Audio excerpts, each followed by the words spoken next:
Good morning, friends. Namaskar, Sat Sri Akal and Adab. This is my 289th video, and this video, when culminated with all my YouTube videos, will be the 400th video. I'm extremely thankful and gratitude grateful to everyone who has been on the YouTube channel and who has watched my YouTube since last 5 years. So now I have been already explaining in my earlier videos in the culmination that why are we called old grants? Why is this suffix not just speaking grant, and why does it call old grant? Why are we not called just new grants after the cut date of 12th August 1765?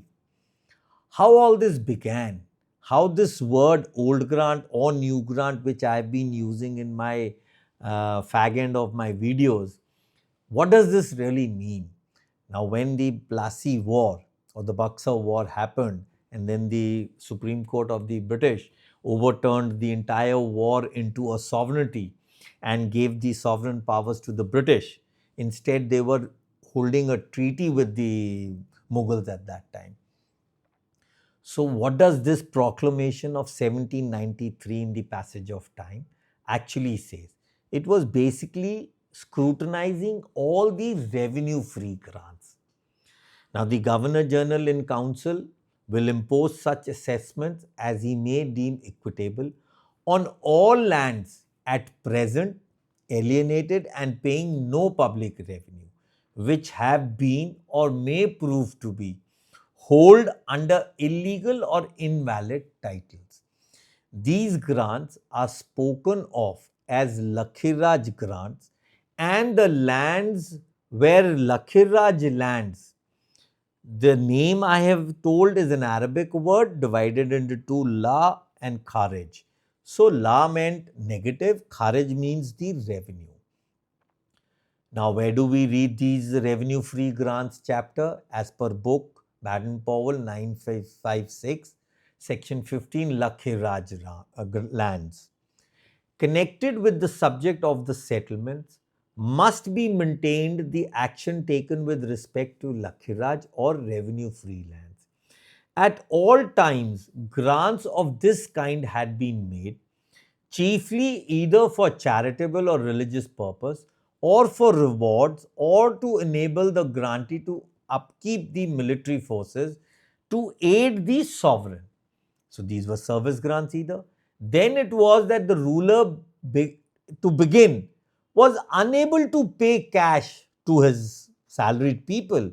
So he began to remunerate this in the form to zamindars and other officials by grant of land called the nankar, or land to get one's bread, and another grant called chakran. So this was a land for support and payment of servants' salaries or the chakkar.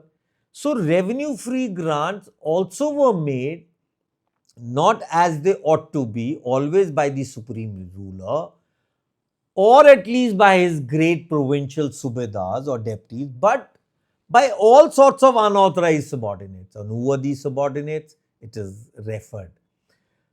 Some he would declare was his own lands, nijjot, some was his nankar or allowances for service, was khamar or wasteland which he cultivated. Some was granted revenue free to someone whom he had no control over. Some was free for support of police posts or the thanas. Some was charged with pension which he had to pay. So there were various reasons of giving these revenue free grants. Now, coming to page 954, what were the names given to these revenue free grants? So one such revenue free grant, or rather an assignment of revenue of cultivated land, was called altama. Grant by the royal seal and stamp, that is tagma. The term was applied to any grant which was permanent and not revocable except in case of misconduct, and therefore hereditary. The grant, now here I am going to say of the Diwani to the East India Company was also called the Altama grant. So why can't our grants be called Altama? Another was the Madat Mash, which was a milk grant, including the soil ownership. And its name implies help to livelihood. It was a subsistence grant, perhaps, on conditions of some services, but ordinary to pious and religious persons, and it was hereditary. Another grant called Sayurghal grants to Sayyids and holy or learned men of a family. Aima, what it seems that there were Aima grants which, or Amma, which included the land given with the view to encourage the cultivation of a wasteland, and these were proprietary grants, or the Malguzari Amma. So everywhere grants were given, and these were heritable, transferable. So these grants had been either made by the royal authorities called the Bashahi grants under the regulation 37 of 1793, and it was dealt in that. So there is a full regulation on it. Or a hukmani, incorrect hukmi grant. These grants were made by the authorities other than the king, and these were called the non-Bashahi grants, and these were dealt under regulation 19 of 1793. So both these regulations are there.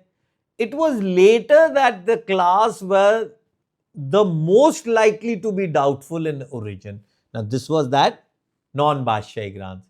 Properly speaking, they were all invalid, what the Britishers wrote or Baden-Powell wrote. The regulation recites that if a zamindar had made such a grant in the past days, it was considered void. In determining to do this, making it void, government generously enough said that if a grant, which is a non-Bashahi grant, is less than 100 bighas in extent, the assessment would not be for the benefit of the government but for the state. So they said, okay, we let it continue. Would be in fact claimable as rent. It is said that both these regulations failed, the Bashahi and the non-Bashahi, as might be expected in the absence of any survey of any sufficient land record. So there was no land record till this Bashahi grants or the settlement. I suppose that by failing, it is meant that the claims did not come to light. So there was a position of lurch here. So now comes the Regulation 2 of 1890 and subsequently Regulation 3 of 1828. This later enactment appointed a court of special commissioner, and after this commissioner had done what they could for many years, they were abolished by the government in 1846. So meaning hereby from 1890 or 1793 or 1828 till 1846, a special commissioner was settling these grants, and between this 1836 came. This shows the Britishers were yet able to not recognize the revenue-free grants which were even below 100 bighas, but they were morally accepting it. In order to simplify matters, all grants made previous to 12th August 1765, the date of the Diwani when the Mughals gave it to the East India Company, the valid question rose before the settlements, the decimal settlements on 1st December 1790. Were these to be left or were these to be taken? So here the question was written, it is a very unimportant exception. Let's for now take them on board. So also these grants from August to December 1790 were taken.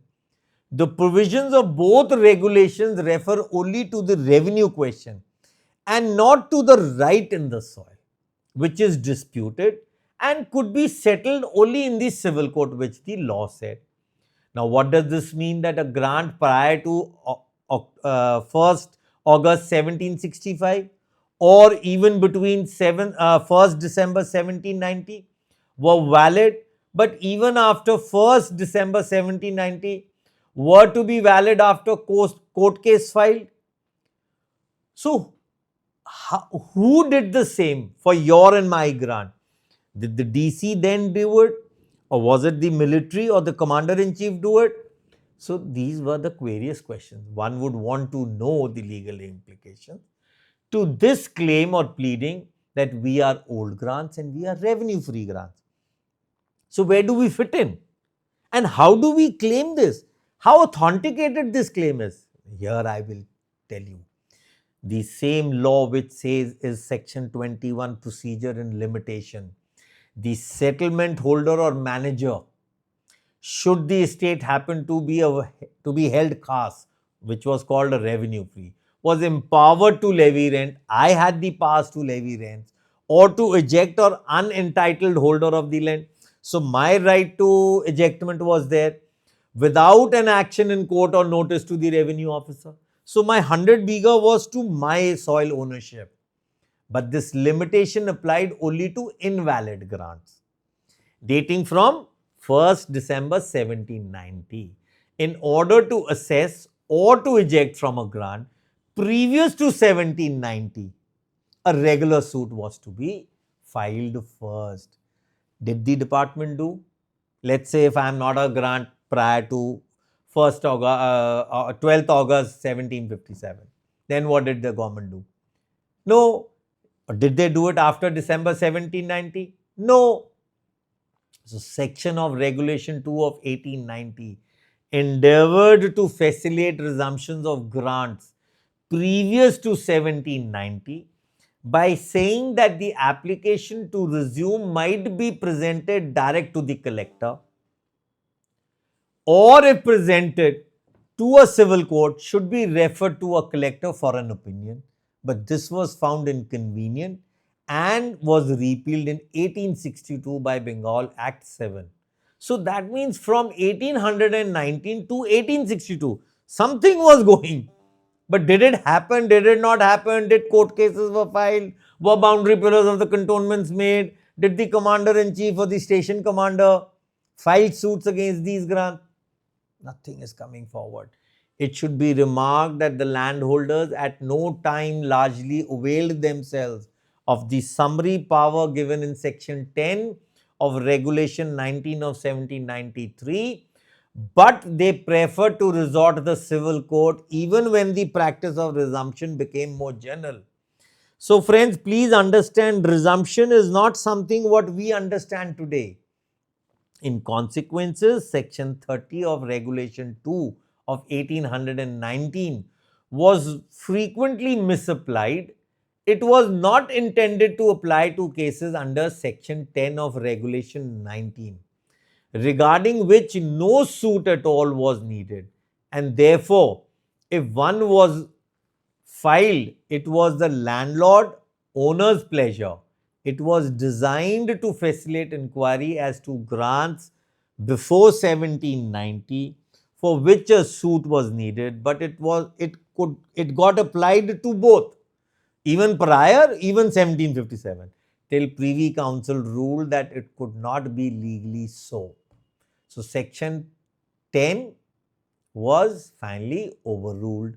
The power given under section 10 of Regulation 20 of 1793 was, however, taken away by an Act 10 of 1859, and the landholder was required to file a suit. So till 1859, I was a revenue-free grant. Then I was asked to file a suit, however, laid to the collector as a revenue court. So I had to file a suit to the collector court. And when this act was repealed by an Act of 8 of 1869, the reference was retransferred to the civil court. So that means here, if I did not file a suit to the collector prior to 1869, I should have now gone to the civil court, which I again did not do. It was also ultimately ruled by the Privy Council that notwithstanding the terms above quoted, the government right to resume was subjected to the law of limitation. And that by priority of reasoning, so was the zamindar. The modern limitation law, 1877 Act 15, sets the question at rest. Here is where that limitation comes. Since Article 130 of Schedule 2 expressively gives 12 years as the limit for a private resumption suit, and a suit by the Secretary of State are limited to 60 years. I don't know, what do I say? That we were revenue free old grants, a suit had to be filed, let's say from 1836 to 60 years. Since we have been in possession since 1st August 1765, or presuming from 1st December 1790, how many years have gone? More than 235 years. So limitation stands in way of government to resume your and my revenue free grant. Many of us would not want to understand this. They would say, what were the different kinds of settlements made by the Britishers? How can we prove this settlement? So what is Sir Campbell saying in his administrative book in Revenue Rolls of 1876-77? He has classified this. Class 1, he says, are those lands which were permanently settled at the decimal settlement of 1789 to 1791. Within this, he says, there were resumed revenue-free settlements, which were again permanent. Third, he says, estates formerly the property of government, but the proprietary rights in which had been sold to private persons, subject to a revenue fixed in perpetuity. Four, similarly, a property of government, proprietary rights in which have been sold to a private person, subject to a revenue liable to periodical revision. So there were two kinds of formats. So we fall in this category because we come from 1793 settlements. Class 2, temporary settlements, estates, the property of private persons once again, says settled for a definite period, including, of course, such states. Now, we are settled for a definite period. What is that definite period? Nowhere our grant says it's a definite period. It may be resumed, they say. 2, were we farming these lands? Are we managing these lands? Owing to the refusal of the proprietors to accept the terms of settlements. What is our general land register speaking? It is speaking something like this. Now, class 3, estates, the property of government, however acquired and whether settled. Now, let's say if a government has acquired the property, has it done a settlement with somebody? No. So, such that the rents are made over to a responsible collector who is allowed a remuneration, or whether managed direct. But this class has been for convenience subdivided so as to give a further payability of rent. Are we paying rent? Check on. The class 4 was the Rotwari tract. This is a large government estate with an area not less than 5,000 acres, where the government deals direct with the cultivator and is settling and recording their rents and collecting them itself. So here the government is doing nothing within us. We guys are not paying anything. So if you see in either of the 4, we are falling in which? We are falling in 1. So this itself is proving what I have been saying. Limitation Act falls onto it. Now people will say 1877. Let's see, where does it read 60 years for the government? Some might say, Mr. Das, since we are a grant under GGO 179, it does not talk of a limitation. Grant Act has over superseded it. Grant Act came in 1895, Limitation Act came in 1877. So retrospective and prospective. There's so many things to understand, but how do we do it? Because we are so educated by ourselves, and some of my videos have made some people so educative that they fail to understand what I'm trying to say. and they don't want to understand. We need to grow up from this education. We need to question ourselves after watching my videos, understanding them. What am I trying to say? Make notes. What sections am I speaking? Check on to yourselves. Do a little bit of digging. Do a little bit of research. Come back to me. I'm there. Yes, I've been always saying there are no free lunches. So we can always sit. We can always talk. But before that, we need to educate ourselves. Friends, we are old grants because we were revenue-free grants. Just keep this in mind. Thank you. Good day.